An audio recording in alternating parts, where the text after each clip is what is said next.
Okay, today we're going to do a forensic analysis of a system that actually weaponizes one of our most powerful emotions, the hope for financial freedom. Now, this isn't some simple scam we're talking about. This is a full-blown identity heist that uses the dream of student debt relief as the master key to your entire financial life. And it all starts so perfectly. An email lands in your inbox, it's got the official Department of Education seal, and a subject line just like the one you see here. You feel that jolt of adrenaline, right? That rush of hope. So you click the link. Next thing you know, a very professional counselor is on the phone telling you that thanks to a new policy, your entire debt, we're talking tens of thousands of dollars, can be completely wiped out today. And right there, that's the central paradox we're digging into. The more official this whole thing feels, the more likely it is that you are standing in a meticulously designed digital trap. You think you're finally about to be set free, but what's really happening is you've just handed over the keys to your financial future. Here's what you've got to understand. In this high-stakes game, your desire for relief, it's not just an emotion, it's the target. This isn't some random attack. It is a calculated system that literally uses the neurochemistry of financial desperation to bypass your logic and authorize a complete heist of your future.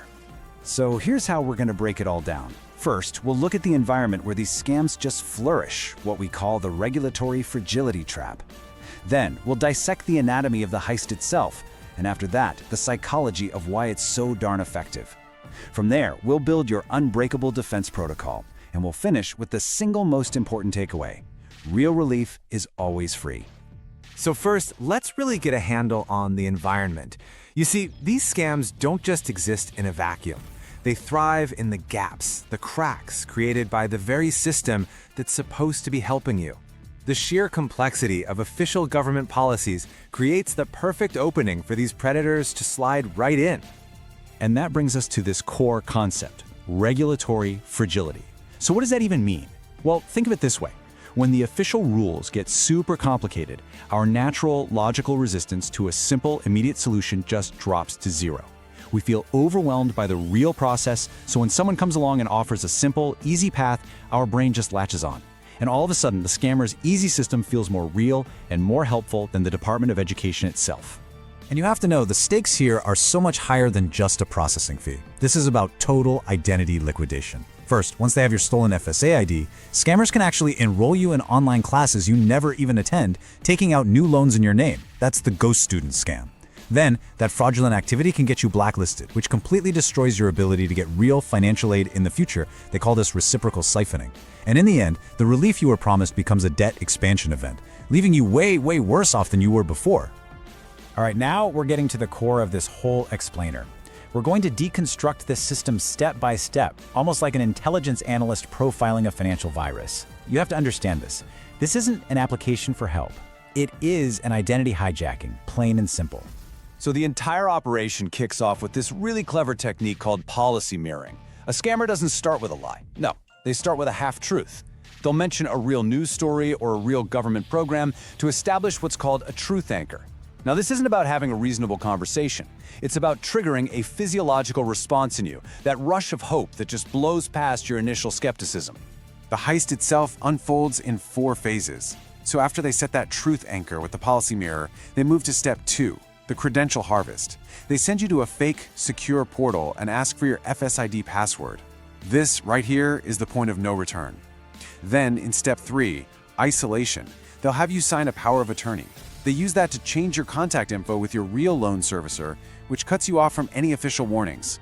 And finally, step 4 is extraction and exit. They crank up the urgency, demand a fee, and then tell you to ignore any future statements you might get. Your forgiven loan is now on a one-way path to default. And that pressure? It sounds exactly like this. This is a direct quote from a scammer's playbook. They create this immense, totally artificial urgency. They tell you that you're just about to miss out on a once-in-a-lifetime opportunity. This kind of time pressure is specifically designed to make you act before you ever get a chance to think. Okay, so we've seen the mechanics of the heist, but the really big question is, why is it so effective? Let's shift gears from the scammer's tactics to the psychology they're exploiting. See, they aren't hacking the government. Like we said at the start, they're hacking your hope. This whole scam, it's really a battle going on inside your own mind. On one side, you've got your hopeful brain. It sees freedom from debt, it feels relief and excitement, and it's screaming, act now. But at the exact same time, your logical brain is quietly raising red flags. Asking questions like, wait, why is there a fee for a federal program? The entire scam is engineered to amplify the voice of hope and completely shut down the voice of logic. And believe it or not, this vulnerability is hardwired right into us. It's called optimism bias.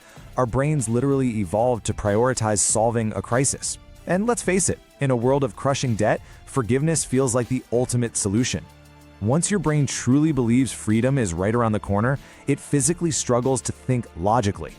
And the scammer is banking on that powerful desire for a clean slate to just completely override your common sense. So their endgame, the entire goal of this psychological manipulation, is to achieve what's called analytical shutdown. They'll bombard you with official-sounding jargon, application numbers, government seals. This isn't to inform you, it's to intimidate you. It's to make you feel that if you question them, you'll risk your relief. Your logical brain never even gets a chance to turn on. All right, we have thoroughly analyzed the attack. So now, let's shift from analysis to action. This is about empowerment. We're going to build your strategic shield, an unbreakable protocol that makes you completely immune to this entire system.